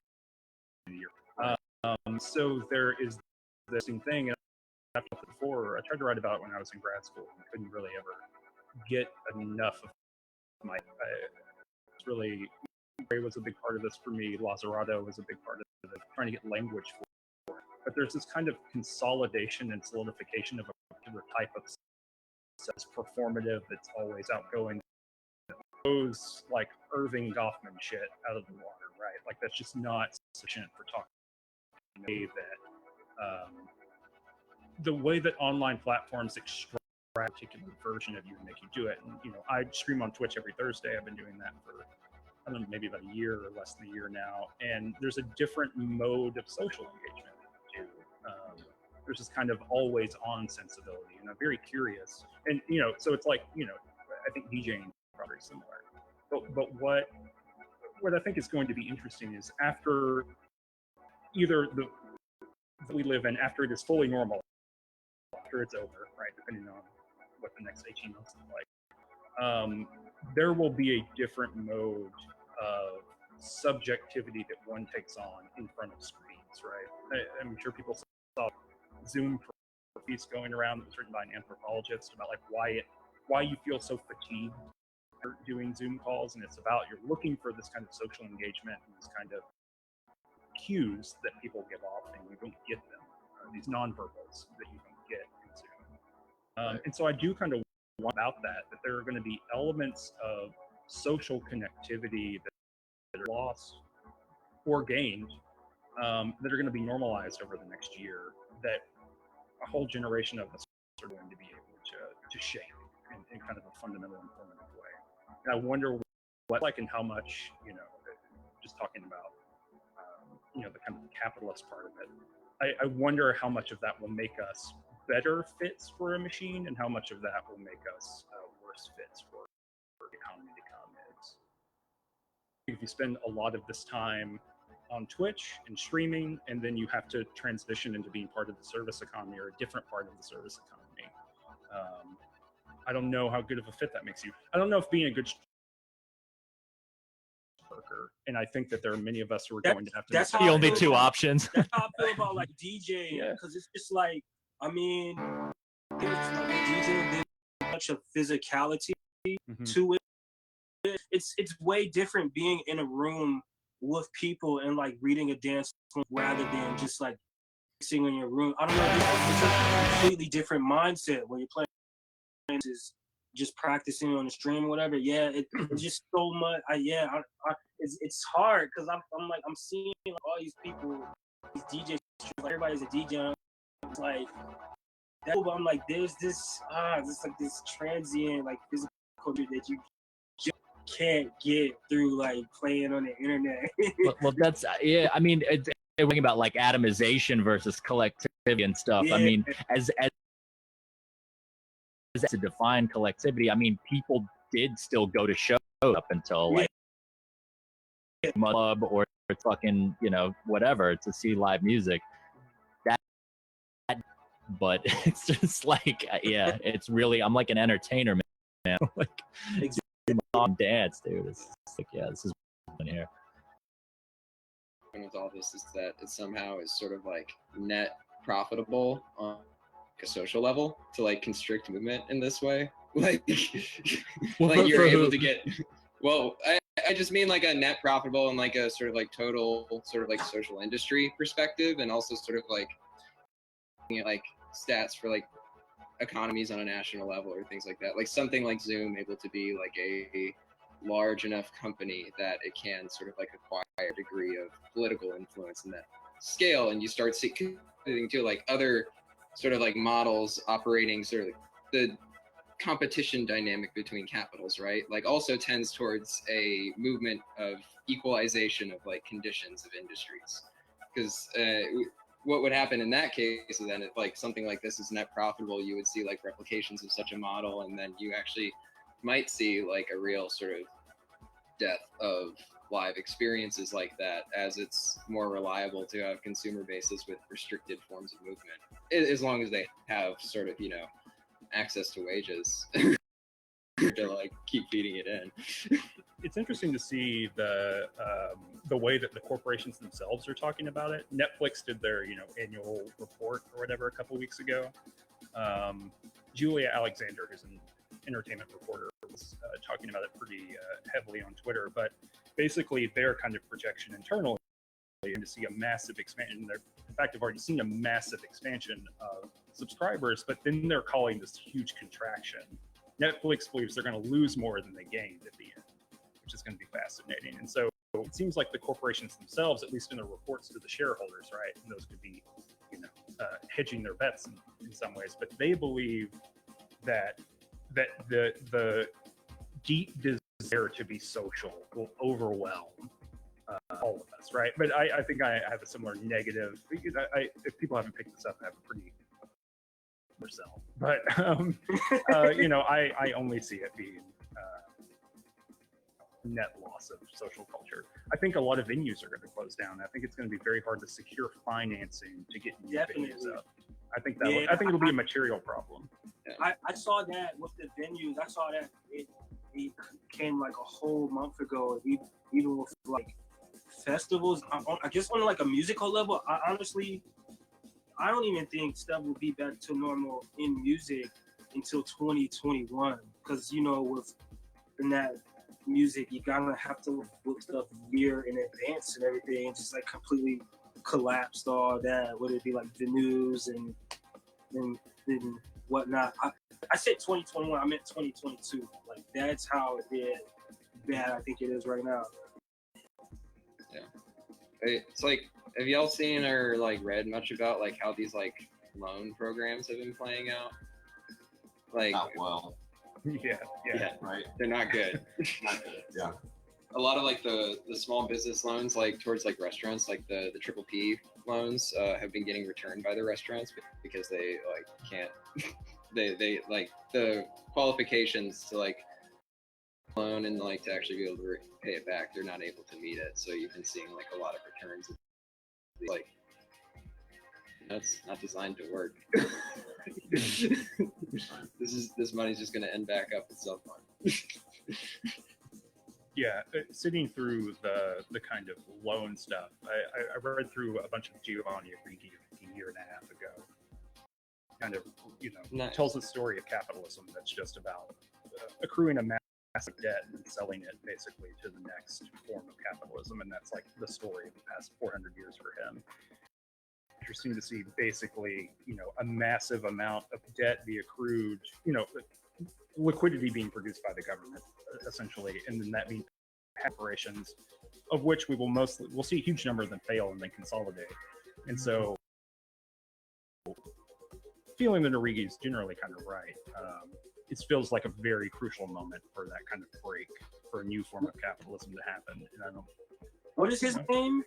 Arrighi, Arrighi. He wrote a book called The Long 20th Century. He's is a founder of world systems theory, which is it's fun. It's fun stuff. Interesting. Yeah.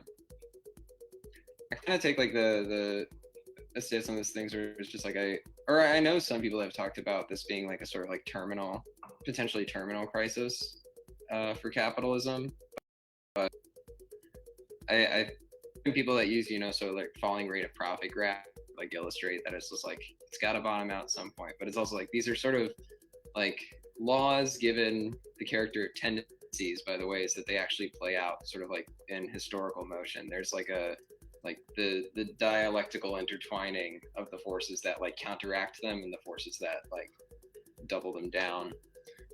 None of it is like sort of definite. And in crises like these, the most hope you really have is a sort of like contingency that comes from this disruption, where you can see like a balance of forces in societies like shift, but there is no sort of definite outcome, which is like ultimately the need for some sort of like political subjective agency that can be exerted upon this process. And it's a matter of like seeing like where that sort of like political will exists and how to like act on it too. Like I think it's kind of telling like in the or with like the sort of like exporting of like production industries that you've seen, it's like you don't have like your classical class struggle frameworks of like it's your like factory worker proletariat gonna take it over. Doesn't seem to be like your revolutionary here. A lot of sectors been like more like protectionist and kind of like has to keep its own subsistence, like ally with more reactionary political views. So instead you're really seeing it in housing, tenant struggles, like spheres of reproduction, like teachers. A lot of these subsumed to market dictum like areas. It's fascinating. Who knows what's gonna happen? Like, I also have like a bit of like a terror for like the next like IMF is really funny, and like they're already forecasting for like 2020 like the 3% GDP growth, and wow, for comparison, yeah, like global average. For comparison, the global average in financial crisis was negative point. It's like, but they're forecasting a 5 in 2021, which is still have yet to see. Have you been looking at like more? I've been looking at kind of like more political implications of this, and I was looking at a map of like a heat map from satellite of like all the oil tankers. There's like thousands of ships just sitting in the ocean because like nobody's buying oil and they can't like space. It's crazy. It's like I've been watching like oil stocks completely like fluctuate. Like I was bored one day and just bought like 2 or 3 shares of the United States Oil Fund or whatever, and then it shot up to like 700% overnight, and then I'm like, this is damn. Playing the stock game on them. It's a dangerous game. I don't recommend it. I can't work up the courage to gamble on that right now. I'm like, it's way too easy to get screwed right now.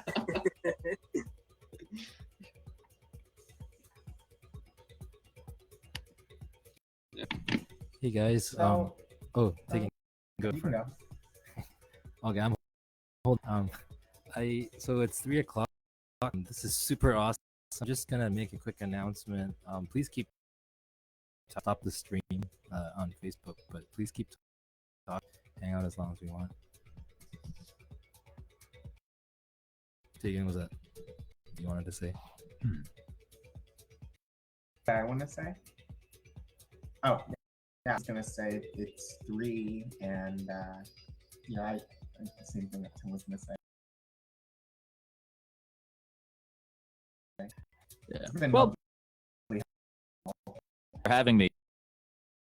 Yeah, it's been awesome. I'm gonna take this opportunity just to jet because it's like a moment, but yeah, hope to catch all you guys again.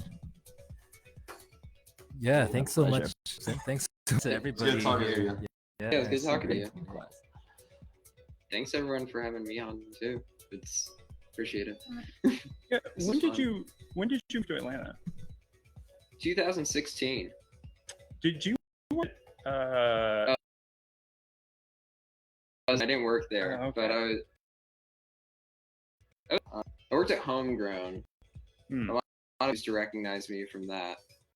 I've seen you around before, but not for some reason. I met at the Mammal Gallery behind the bar one time. Oh, crazy, we've met.